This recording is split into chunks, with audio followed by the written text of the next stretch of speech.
안녕하세요. 저는 제 사연을 이곳에 말하기 힘들었는데 지금은 편하게 말할 수 있을 것 같네요. 현재는 남들처럼 평범한 삶을 보내고 있지만 어렸을 때는 그렇지 못했습니다. 저는 학교폭력의 피해자였거든요. 저는 학창시절 악연이라고 생각하던 그 애를 성인이 되어 기가 막힌 인연으로 얽혀 다시 만나게 될 줄은 몰랐습니다. 저는 지금부터 자기 입장만 생각하고 자기 위주로 모든 것을 생각하는 못돼 처먹은 제 친구 얘기를 해볼까 합니다. 더 기가 막힌 것은 이것이 제 시누이가 될 뻔한 얘기를 지금부터 해보겠습니다. 이 얘기를 하기 위해서는 일단 학교 얘기 먼저 시작을 해야겠네요.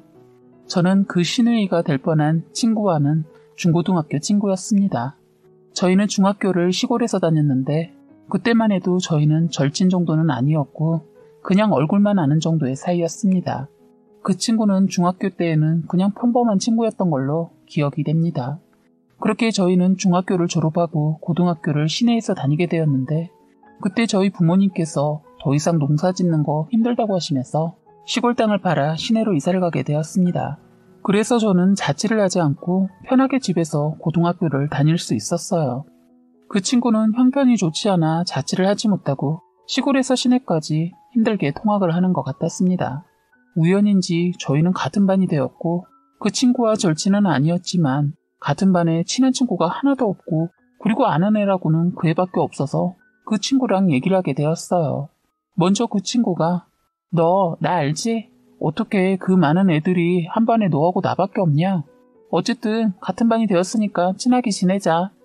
그때 저의 성격은 나서는 성격도 못 되지만 사교성이 부족해서 다가온 친구에게도 다정하게 말하지 못하는 아이였습니다.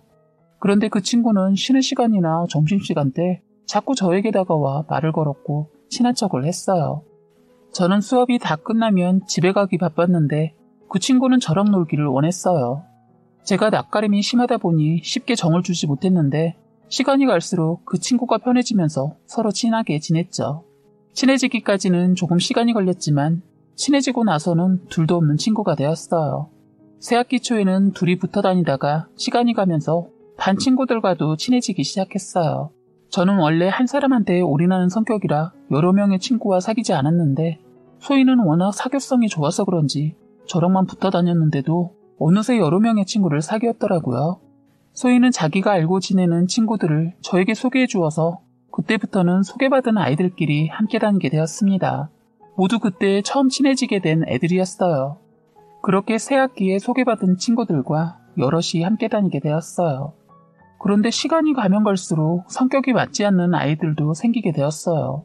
저는 저를 포함해서 6명이 다 친하다고 생각했는데 그게 아니었어요. 소희는 시간이 갈수록 제가 그 친구들과 친하게 지내는 것에 질투를 했는지 나중에는 나머지 애들이 불편하다고 조심스럽게 이야기하더군요. 그러면서도 제가 그 친구들과 다니고 싶다고 한다면 자기는 괜찮으니 혼자 다니겠다고 하는 겁니다. 어린 마음에 그때 정말 힘든 고민을 했었던 것 같아요. 저만 생각할 수도 없고 그 친구들과 따로 다니는 것도 포기가 안 되더라고요. 그래도 새로 알게 된 친구들보단 소희랑 다니는 게 낫겠다고 판단하고 소희를 선택했어요. 그런데 어느 순간 소희 행동이 변하기 시작하더니 점점 저를 지치고 힘들게 만드는 겁니다. 나중에 알고 보니 소희는 저희들 말고도 또 친하게 지내는 또 다른 무리의 친구들이 있었더라고요. 소희는 쉬는 시간마다 저를 데리고 그 친구들 무리들이 있는 곳으로 가자고 했어요. 그런데 저는 그 친구들을 봤을 때 첫 느낌이 거짓말을 하는 것을 듣고 마음에 들지 않아 안 가려고 하다가 그래도 소희의 친구들이라고 소개를 해줘서 선입견을 버리고 친하게 지내보려고 했어요. 하지만 그 무리에 친한 사람이 하나도 없었기 때문에 멀뚱히 서 있는 저를 보고 소희는 자기 친구들과 떠들면서도 저를 챙겨주더라고요. 그런 노력에 보답하기 위해 저도 그 사이에 섞여서 같이 놀기 위해 많이 노력했던 것 같습니다. 얘기하는 주제가 제가 아는 것이라면 끼어들어서 같이 웃기도 하고 먼저 말을 걸어보기도 했어요. 그런데 그 친구들은 저를 별로 좋아하지 않는 눈치였습니다. 그래서 혼자 별짓을 다 하면서 친해지려고 하는데 점점 지쳐가더군요. 그 와중에 한 가지 일로 제가 정신을 바짝 차리게 되었습니다. 하루는 학교가 끝나고 소희 친구들 무리와 함께 조금 늦게 끝나는 소희를 기다리고 있는데 다른 친구의 이름이 나왔어요. 그런데 그 친구를 무리 애들이 신나게 까는 겁니다. 그 친구가 원래 이 무리의 아이들과 친했던 친구이기 때문에 사이가 좋은 줄로만 알았는데 정말 말로 꺼내지 못할 만큼 더러운 말들을 서슴없이 내뱉더라고요. 그렇게 그 친구의 험담이 신나게 이어지던 도중 한 아이에게 험담의 주인공인 친구에게서 전화가 왔습니다. 너네 어디야? 아, 우리 학교 앞 올래? 아, 오케이, 지금 갈게. 전화를 끊자마자 이 친구들은 바로 험담을 이어서 하는 거예요. 미친년, 또 좋다고 실실거리면서 오네. 어디서 돼지 멱 닿는 소리 나는 것 같지 않나? 꿀꿀. 이러면서 자기들끼리 하하호호 재밌게도 떠들더군요. 충격이었던 저는 그 말들을 들으면서 가만히 앉아있기만 했었어요. 방금 전까지 웃으며 험담을 냈던 친구가 오자 바로 반갑게 맞아주며 다른 친구를 까는 거예요. 정말 소름이 돋는 친구들이더군요. 그러면서 제가 방금 이 친구처럼 항상 까였을 수도 있었겠구나. 이런 아이들하고 어울리면 안 되는구나를 그제서야 깨달았습니다. 그렇게 저는 그날 이후 그 무리 사이에 있으면서도 소위 외에 다른 친구들과 친해지기 위해 별다른 노력을 하지 않았어요. 하지만 소희와는 계속해서 좋은 사이를 유지하기 위해 노력했습니다. 그런데 어느 날부터 소희가 쉬는 시간에 저와 함께 나가는 것이 아니라 갑자기 혼자 쌩 나가버리거나 점심시간에 저와 밥을 먹지 않고 다른 반에 있는 자신의 친구와 밥을 먹기도 하는 거예요. 저는 반에서 이 친구를 선택했기 때문에 전에 친했던 친구들은 멀어져 버려서 반 친구가 남자애들밖에 없는 상황이었어요. 그래서 저는 할 수 없이 선생님에게 양해를 구하고 다른 반 친구와 밥을 먹는 경우가 점점 늘어났어요. 그런데 소희가 이렇게 행동한 이유를 알아보니 제가 저희랑 멀어졌던 그 애들과 제가 한마디 섞었다고 그랬던 것이었어요. 자기는 그 친구들과 떠들기도 하고 같이 뒤로 나가 이야기도 했으면서 말입니다. 어이가 없었죠. 하지만 그때 당시에는 제 성격상 뭐라고 하지 못했습니다. 그냥 저는 아침에 일어날 때마다 이 친구랑 오늘은 잘 지냈으면 좋겠다 라는 생각만 가득했어요. 그런데 갑자기 그 친구들과 말을 섞게 될 수밖에 없는 상황이 만들어지는 날이면 하루 종일 소희의 눈치만 봐야 했어요. 지금 생각하면 제 행동이 참 바보같이 느껴지지만 처음 겪는 그런 상황 속에 처해 있을 때는 뭐가 잘못된 것인지도 모를 수밖에 없더군요. 오히려 소희가 저에게 조금이라도 말을 걸어주면 제가 더 잘하려고 노력했어요. 친구가 힘들어할 때 제가 옆에 있어주면 저를 챙겨주지는 않을까 생각이 되어서 계속 챙겨주려고 했습니다.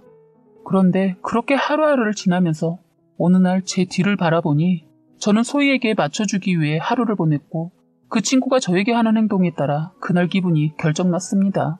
지금 생각하면 더 어이없는 일이 생각나는데 제가 혼자 반에 앉아있을 때면 몰려다니는 친구들과 함께 와서 제 모습을 보고 비웃고 가기도 하고 제가 자고 있는 척 엎드려 있으면 그 뒤에서 지우개를 잘라 던지는 등 정말 유치하고 어린 행동들을 했어요. 그땐 저는 힘이 없었습니다. 소문에 놀던 아이들이라는 말이 있어서 더 제 소리를 낼 수 없었어요. 그래서 그냥 그 상황을 받아들이고 제가 버티면 괜찮아지겠지 생각하며 지냈는데 날이 갈수록 소희의 행동은 심해졌고 그 행동에 저는 완전히 지쳐버리게 되었습니다. 그래서 그 뒤로 신경 쓰지도 않고 더 이상 매달리지 않으려고 했어요. 이제 진짜 혼자가 된 저는 수업이 끝나면 반에서 혼자 멍하니 앉아만 있었어요. 그렇게 있다 보면 가끔 친했던 남자애들이 와서 말을 걸어주기도 했었습니다. 그리고 점심시간이 되면 다른 반에 있던 제 친구들이 저를 챙겨주기도 했죠. 그런데 이게 하루 이틀 계속되다 보니 다른 친구들도 저를 신경 쓰지 않게 되었고 저는 자연스럽게 학교에서 친구가 없는 아이로 낙인 찍히게 되었습니다. 그리고 제가 노는 애들과 친분이 있다는 소문이 돌면서 애들도 저랑 가까워지려 하지 않았어요. 저는 그 소문을 뒤늦게 알고 나서 알아보니 그 애들은 노는 무리의 아이였어요. 저는 이 애들이 친구를 까고 있는 것이 좀 지나치다고 생각했지 나쁜 쪽으로 노는 줄은 몰랐는데 소문에 의하면 그 소희가 노는 애들과 무리를 지어 이상한 짓을 하고 다닌다고 하는 겁니다. 설마 하고 알아보니 다른 학교 선배들이랑 담배 피우고 술 먹고 다닌다는 소문이 퍼졌더라고요. 저는 그래도 제가 봤던 소희는 전혀 그런 아이가 아닌 것 같아서 주위에서 들리는 소문을 무시했었습니다. 그런데 학교에서 이 사실을 알고 조사가 들어갔고 끝내는 정학을 당하게 되면서 그 소문이 사실인 것을 알게 되었어요. 정학까지 당한 결정적인 것은 남자 선배라는 오빠들이랑 밤늦은 시간에 공원에서 술 먹는 것을 학생 주임 선생님한테 들켜서 정학을 먹은 거였어요. 이렇다 보니 저에게 다가왔던 애들도 그 소문이 돌기 시작하자 제가 그 애들과 어울린 적이 있었다는 것을 알고는 저와 엮이지 않으려고 하는 애들이 더 많았어요. 저도 크게 신경이 쓰여 마음을 열지 않아서 그런지 다른 친구들과 사귀기 정말 힘들었는데 2학년으로 올라가면서 한 친구가 먼저 다가와 주었어요. 그래서 밥 정도는 같이 먹을 수 있는 친구를 사귀게 되었어요. 그러면서 아픔을 겪은 것을 서서히 잊게 되었어요. 그런데 소희가 다시 학교에 나오면서 제가 다른 미정이란 친구와 친하게 다닌다는 것을 보고 질투를 하기 시작했어요. 그러면서 자기가 노는 친구들과 같이 놀자고 하더군요. 저는 싫다고 확실하게 제 의사를 전달했어요. 다시 예전처럼 혼자 지내고 싶지 않았기 때문에 제가 먼저 선을 확실하게 그었습니다. 그러자 그 이후로 소희는 저에게 자꾸 시비를 걸고 싸늘하게 대했어요. 이유 같지 않은 이유로 저를 괴롭혔지요. 한 번은 보충 수업이 끝나자 자기랑 얘기를 하자고 해서 저도 그날은 결판을 내려야겠다는 결심을 하고 그 자리에 나갔습니다. 그런데 그 자리엔 소희 말고도 그때 그 친구들과 남자 2명도 있었어요. 저는 순간 무서웠습니다. 느낌이 좋지 않았기 때문입니다. 저는 그날 미정이랑만 친하게 지내고 자기랑은 어울리고 싶지 않다고 했다는 이유 하나로 그 무리들에게 집단 구타를 당했습니다. 소희는 자취를 하게 됐다고 하면서 자기 자취방으로 저를 불렀습니다. 방에 들어서자 그 자리에서 기절할 뻔했네요. 계획을 하고 저를 불렀는지 신발을 다 감춰두고 방에서 5명이서 저를 기다리고 있었더군요. 이들은 저를 무릎 꿇게 했고 머리를 한 대 2대 쥐어박으면서 소희랑 같이 지내겠다는 말을 하라고 강제로 시켰어요. 저는 끝까지 대답하지 않자 그것들이 갑자기 저를 짓밟더군요. 소희년이 저거 옷을 다 벗겨버리자고 하더라고요. 그때 갑자기 어떤 년이 달려들어 저의 윗옷을 벗기려고 했고 저는 안간힘을 다해 버텼습니다. 그년 손을 깨물고 달아나려고 하자 다른 년이 제 머리채를 잡아 끌었고 저는 고함을 있는 대로 질렀더니 그 순간 이불을 뒤집어 씌우고 발로 밟더군요. 그때 제 소리를 주인 아저씨가 다행히도 들었는지 방에 들어오게 되어서 저는 구출하게 되었습니다. 제가 운이 좋은 건지 한 년이 밖에 있는 화장실에 갔다 오고 문을 잠그지 않아서 저는 간신히 살아날 수 있었던 거예요. 저는 그 아저씨 덕분에 저희 부모님한테 연락을 해서 병원을 가게 되었고 저희 아버지는 이것들을 경찰에 신고하고 학교에 알려 퇴학을 시켰어요. 그들 중 부모들이 협박을 했지만 통하지 않자 하루에도 몇 번씩 저희 집에 용서를 빌고 찾아왔지만 아버지는 끝까지 용서해주지 않았어요. 그래서 그 애들은 다 퇴학을 당했고 저는 여러 번의 병원 치료와 꽤 오랫동안 상담을 통해 회복을 하게 되었어요. 제가 고등학교를 다 마칠 때까지 저희 아버지는 저의 그림자처럼 늘 곁에 있어 주셨어요. 아버지는 제가 등교를 해서 하교를 할 때까지 제 주변에 계셨어요. 행여나 화장실에서라도 무슨 일이 있을까봐 쉬는 시간에도 학교 주변에 있었습니다. 요즘처럼 휴대폰이 있는 것도 아니었기에 늘 저를 지켜주셨어요. 아버지와 엄마는 저의 은인이십니다. 아버지는 저를 위해 다니던 직장까지 그만두시고 저희 집 생계를 엄마 혼자 감당했기 때문입니다. 저 하나로 인해 그땐 저희 가정이 참 많이 힘들었는데 그때 아버지와 엄마가 계시지 않았다면 저는 이렇게 잘 자라지 못했을 수도 있었을 거예요. 그렇게 고등학교를 졸업하고 대학을 가면서 저는 많이 성장하게 되었어요. 상담도 꾸준히 받으면서 나름 강해졌던 것 같아요. 아버지는 그때 저 스스로를 지킬 수 있는 운동을 권해주셔서 한동안은 아버지와 함께 운동도 배우러 다니고 했네요. 아버지는 제가 대학교 1학년 때까지 함께 하시다가 제가 잘 적응하고 잘 지내는 것을 보고 다시 취직을 하시고 정상적인 생활을 하셨어요. 그러면서 저는 대학 2학년 때부터 혼자 대학 생활을 하게 되었어요. 많이 제 몸 상태가 좋아졌다고 생각했는데 아버지가 곁에 없다고 생각하니까 처음에는 많이 불안했어요. 제가 앓고 있던 대인기피증이나 지금은 많이 흔해지긴 했는데 그때는 그게 공황장애인 줄 몰랐던 공황장애까지 앓고 있었어요. 그래도 제가 움츠리지 않고 세상 밖으로 나올 수 있게 도와주신 저의 아버지를 생각하면 아직도 감사한 마음에 벅차오르네요. 어쨌든 저는 강하게 마음먹고 혼자서 살아보려고 노력했어요. 그러면서 저에게 핑크빛 사랑이 찾아왔어요. 저의 남자친구는 복학한 지 얼마 안 된 오빠였어요. 오빠는 제가 힘들어하는 것을 옆에서 지켜보다가 저에게 손을 내밀어 저를 많이 챙겨준 사람이었어요. 오빠와 저는 서로 통하는 것이 많아서 쉽게 빨리 친해지게 되었고 그러다 연인 사이까지 가게 되었어요. 저는 오빠랑 정식으로 사귀기 전에 오빠를 아버지에게 소개해주고 정식으로 만남도 가졌거든요. 저를 지켜주고 있는 사람이 생겨서 그런지 아버지는 한시름 놓으신 것 같았어요. 그때부터 저도 모르게 아버지보다 오빠에게 더 의지를 했던 것 같네요. 그런데 어느 날 오빠는 아르바이트를 하면서 공부를 했는데 학교를 휴학하고 카페도 그만뒀다는 거예요. 무슨 일인가 하고 걱정을 했는데 취직을 하게 되어서 그랬다고 하더군요. 군대에 있을 때 복학을 할까 직장을 구할까 고민을 했었는데 동생이 일단 복학 먼저 하고 생각하라고 해서 다녔는데 동생의 도움을 받으면서 대학을 다니는 것이 부담이 되었다고 하더군요. 오빠의 학비를 사회생활을 일찍 한 동생이 대주고 있었다고 하더라고요. 오빠는 더 이상은 안 되겠다고 결심하고 다 포기하고 취직을 한 거였어요. 그렇게 해서 저는 또다시 혼자 대학생활을 하게 되었고 오빠는 정수기 만드는 회사에 들어가 열심히 일을 하며 살았어요. 저희는 가끔 시간 내서 만날 수밖에 없었어요. 오빠가 잔업도 하고 특근까지 하다 보니 시간이 없어서 얼굴 보기가 힘들었어요. 저희는 1년 반 개월 만났지만 얼굴을 본 건 몇 개월 못했어요. 얼굴을 못 봐도 전화통화는 할 수 있었기 때문에 연애가 힘들진 않았습니다. 그리고 열심히 사는 오빠의 모습도 좋아 보였기 때문에 저는 그 사람한테 목매지 않았어요. 그래서 그렇게 오래 연애를 해도 오빠 가족을 만나보질 않았어요. 그런데 오빠가 뜬금없이 자기 동생하고 같이 밥을 먹자고 하는 거예요. 자기 여동생이 결혼할 남자가 있었는데 내년쯤 결혼 얘기가 나오면서 올해 양가 상견례를 한다는 거예요. 그러면서 같이 밥을 먹자고 했다는데 자기 혼자 나가기 그렇다면서 같이 가자고 하더군요. 겸사겸사 어른들께 인사도 드리자고 하더군요. 그래서 동생한테도 저에 대해 간단하게 말을 해놨다는 겁니다. 솔직히 이런 식으로 인사를 드리는 것이 내키지는 않았는데 오빠가 워낙 저와 비슷하게 어려운 자리나 낯가림이 있는 사람이란 걸 누구보다 제가 잘 알기에 그냥 만나기로 하고 약속 장소에 나갔습니다. 저는 그날 오빠도 오랜만에 보기도 하지만 오빠 가족들한테 첫인상을 잘 보이고 싶어서 일주일 전부터 다이어트를 해서 그날 패션이나 화장에 힘 좀 주고 나갔어요. 약속 장소에 도착해서 오빠랑 만나 같이 들어가 어른들께 인사를 했습니다. 오빠 부모님들은 저를 엄청 반겨주면서 좋아하셨어요. 그런데 여동생이란 사람은 보이지 않았어요. 인사를 하고 앉아있는데 화장실에 갔다던 여동생이 저희 자리에 오더군요. 그런데 낯이 살짝 있는 거예요.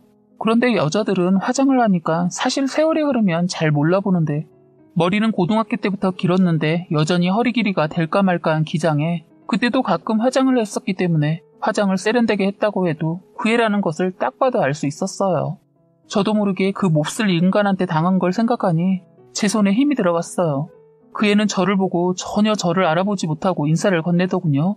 그럴만도 한 게 제가 개명을 했고 얼굴은 코와 쌍꺼풀 수술을 해서 그런지 절 몰라보더군요. 사실 저는 그때 퇴학당한 애들이 제 이름과 얼굴을 아니까 보복할까봐 두려워했어요. 아버지는 저의 고민을 누구보다 많이 아셨던 분이라 대학을 입학하자마자 제 이름을 개명해 주셨고 성형도 해주셨어요. 그리고 제가 학교 다닐 때도 말랐었는데 힘든 고통 속에서 살다 보니 살도 10kg 이상 넘게 빠지고 얼굴도 좀 바뀌어서 그런지 저를 몰라봤던 것 같았어요. 저는 그 짧은 순간에 많은 생각을 했습니다. 이 모든 사실을 지금 까발려버릴까? 아니면 나중에 따로 만나서 그동안 살아온 고통을 고스란히 대갚아줄까? 정말 혼란스러웠어요. 그 애는 나쁜 길로 빠질 때 변하기 시작한 말투며 행동이 세월이 흘렀어도 여전히 변하지 않았더군요. 저를 보고 한다는 소리가 그 많은 사람들 앞에서 거짓말 하나 안 보태고 이렇게 말하는 겁니다. 어머, 너무 마른 거 아니세요? 너무 말라서 꼭 멸치 같아요. 아유, 초면에 너무 심한 말을 했나? 저 혹시 성형하셨어요? 얼굴을 보니까 성형 광고를 하는 광고 사진 그러니까 그 있잖아요. 강남 성계랑 비슷하게 생겼어요. 라고 하면서 비꼬면서 말을 하는 거예요. 솔직히 코 성형할 때 예전 얼굴이 보이지 않게 조금 부자연스럽게 했거든요. 하지만 전혀는 저를 초면으로 생각할 텐데 어떻게 저런 말들을 할까 하는 생각도 들면서 역시 경박하고 싹수 없는 건 전혀 바뀌지 않았다는 생각이 들더라고요. 그래서 저는 그래 너도 한번 당해봐라 하면서 엿을 먹이기로 했습니다.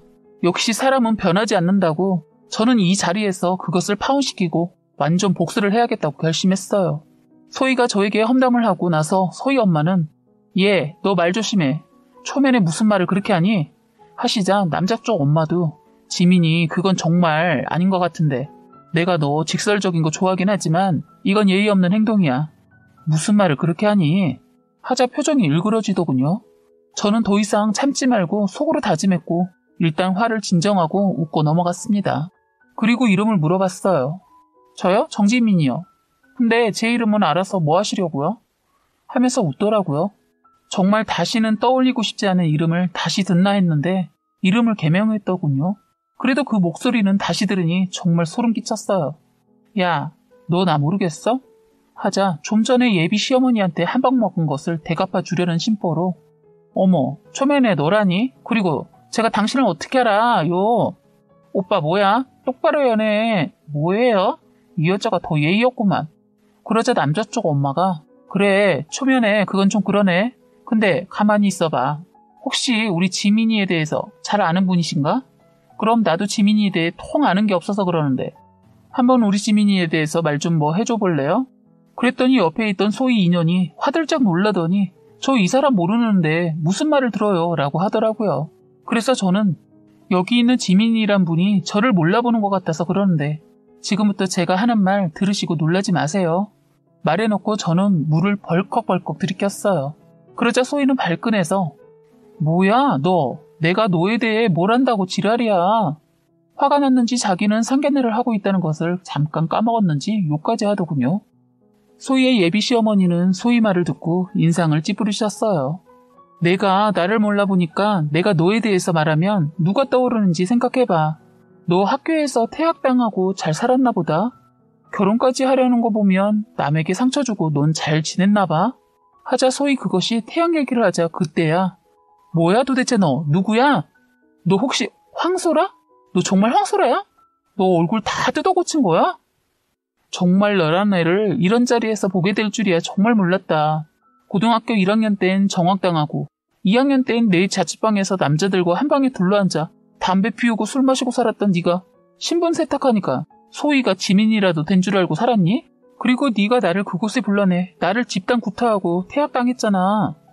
저는 그년 말하는 거 듣지 않고 제가 하고픈 충격적인 말을 하자 뭐야 너 내가 언제? 그제서야 말까지 버벅거리면서 더 화를 내면서 따지고 들더군요.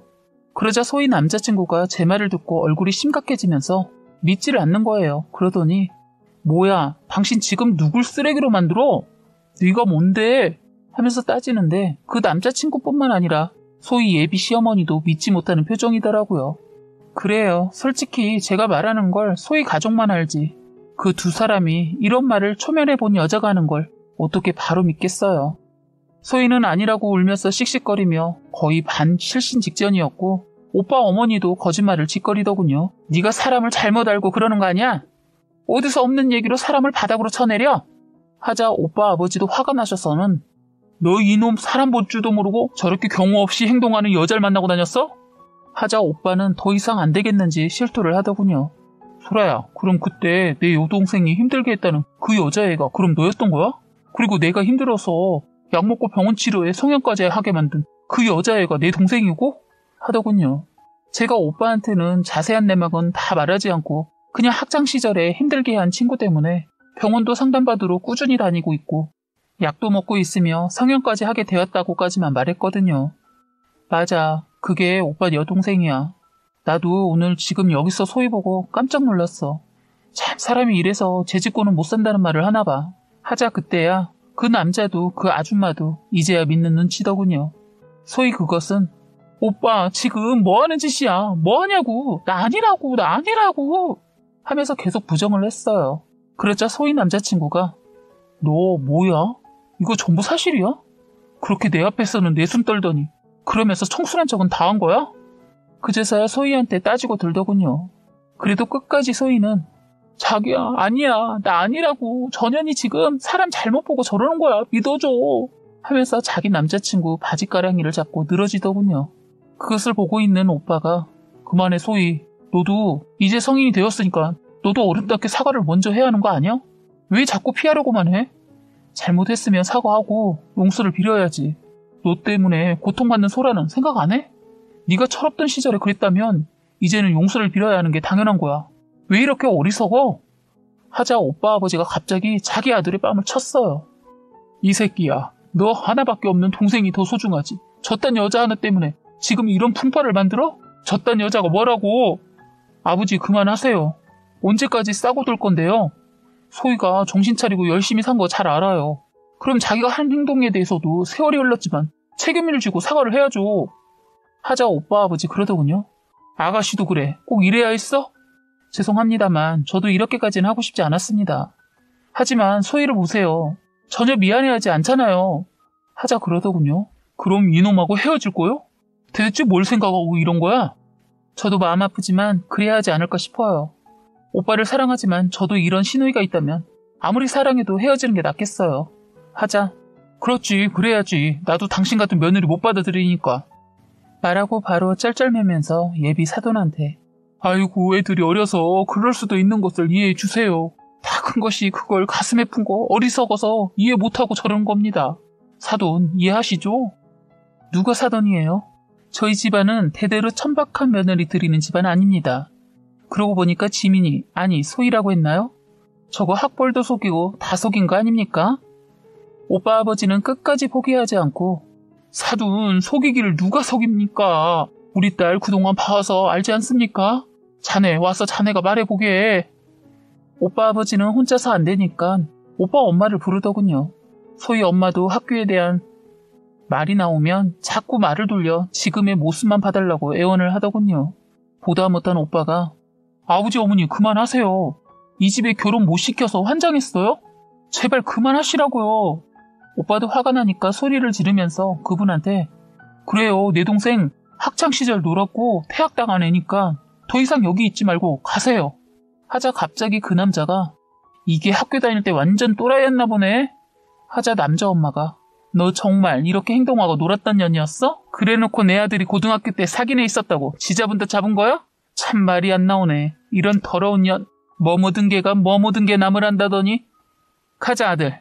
저런 거하고 결혼했으면 큰일 날 뻔했다. 하면서 두 모자가 나가려고 하자 소희 아버지는 상황이 이렇게 되자 테이블에 깔려있던 식탁보를 확 잡아 끌어 순식간에 다 뒤집어 엎어버렸어요. 내가 니년 예전 일로 한번 크게 문제될 줄 알았다. 그렇게 말 안 듣더니 이게 뭐야? 하시더니 갑자기 돌변해서는 자기 딸을 잡더군요. 소희의 예비 시어머니는 아유 부녀가 아주 쌍으로 노네. 너 다신 내 아들 만나지 마라. 어디서 퇴학을 당하고서 대학 나온 척을 해. 너에 대해 사실로 얘기한 것이 뭐가 있는 거야? 온통 다 거짓으로 우리에게 사기를 치길 사기를 쳐? 이 못된 년하고 우리 아들하고 엮였으면 평생 재수가 없었겠다. 가자. 하시면서 자기 아들을 끌고 나갔어요. 저는 소희라는 애가 한 번이라도 미안함의 표정을 짓거나 도중에 미안하다고 했으면 제가 이렇게까지 하지 않으려고 했는데 저도 소희가 시동을 걸어주어서 저도 멈출 수가 없었어요. 소희 엄마는 저에게 그래도 좀 참지 이런 자리에서 어휴 우리 아들이랑 결혼 안 할 거야? 나중에 어떻게 하려고 이렇게 했어? 사실 그 문제를 그 짧은 시간에 생각 안 한 것은 아닙니다. 그래서 말했어요. 제가 어리석다고 말씀하시는 것 같은데요. 저기요 그걸 참고 제가 결혼한 것이 더 어리석다고 생각이 들어요. 저도 소희도 다 숨기고 결혼한다고 해서 다 없던 일이 되나요? 저는 충분히 아파했고 고통스러워했어요. 그거에 비해 소희는 전혀 죄책감이 없어 보였어요. 저요 용서할 수가 없었어요. 제가 만약 이대로 결혼했다면 잘 산다는 보장이 없잖아요. 하면서 저는 오빠를 쳐다봤어요. 오빠도 이 모든 것을 듣고 놀랐던 터라 말을 하지 못하고 있었어요. 그리고 학창시절 고통을 당했다고 소문난 애가 저런 걸 안 오빠는 저를 보고 미안해 내 동생 용서해줘 내가 대신 사과할게 하더군요. 오빠 난 오빠가 아닌 전현한테 받고 싶은 거야. 제발 이러지 마. 저는 이미 오빠와도 헤어져야 한다는 걸 알기에 너무 슬프고 화가 났어요. 소희 그녀는 아무렇지 않게 그러더군요. 철없었던 시절 했던 행동을 지금까지 꿍해서 그걸 들먹거리면서 상견례를 망쳐? 너 내가 가만 안 둬 하더군요. 참 이 꼬락서니를 만들어 놓고 이런 말을 하는 걸 보니 정말 황당하고 어이가 없어서 한 소리 했어요. 철없었다고 둘러대지 마. 너는 처음부터 그런 인간이었어. 그리고 어디 한번 해봐. 내가 날 괴롭히면 네 오빠는 같이 죽는다는 걸 명심해. 너 아직도 철이 덜 들었구나. 아직도 학창시절에 네가 잘 나가던 그런 애인 줄 아나 본데 정신 차려. 여기는 사회야. 너 그렇게 했다가 감옥에 들어가고 싶지? 정신 나갔냐. 제가 예전에 순진한 애가 아니고 지지 않자 스스로 자신을 마구 때리더니 분에 못 이겨 쓰러지고 말았어요. 식당에선 저희를 둘러싸고 구경하더니 응급차를 부르고 소희 엄마는 옆 테이블에 있는 물을 소희 얼굴에 뿌리더군요. 구급차가 와서 소희를 실어가고 그 자리엔 저와 오빠만 남았어요. 저는 오빠에게 그날 이별을 말하고 집으로 돌아왔습니다. 일주일쯤은 방 안에서 나오지 않고 많이 울고 했는데 한순간 저도 모르게 훌훌 털어지더군요. 그때부터 저는 정신을 차리고 제가 하는 것에만 올인했어요. 오빠가 저를 못 잊고 몇 번 찾아왔지만 어차피 안 될 인연 질질 끌어봤자 서로 상처가 될 것 같아 만나주지 않았습니다. 가끔 번호 없이 전화도 오는데 받지 않았습니다. 오빠 전화가 뻔하니까요. 그렇게 한 달을 지내다 저도 더 이상 못 견뎌서 전화도 바꾸고 때마침 전세가 끝났는데 더 연장하지 않고 이사도 했습니다. 부모님께는 이런 사실을 전혀 말하지 않았어요. 그리고 지금은 직장을 들어가 일도 열심히 하고 연애는 잠시 쉬고 부모님과 함께 여행도 다니면서 살고 있습니다. 살다 보니 자신도 모르게 아니 일부러 누군가에게 상처를 주게 될 때가 있잖아요. 그렇다면 그것에 대한 책임은 꼭 가져야 한다고 봅니다. 참 소희는 완전 상견례 때 정말 끝났다고 들었어요. 오래된 일을 생각해서 제가 글을 적다 보니 많이 길어졌네요. 아무튼 제 사연 읽어주셔서 정말 감사합니다. 사연은 여기까지였고요. 구독과 좋아요, 알림 설정 부탁드리겠습니다.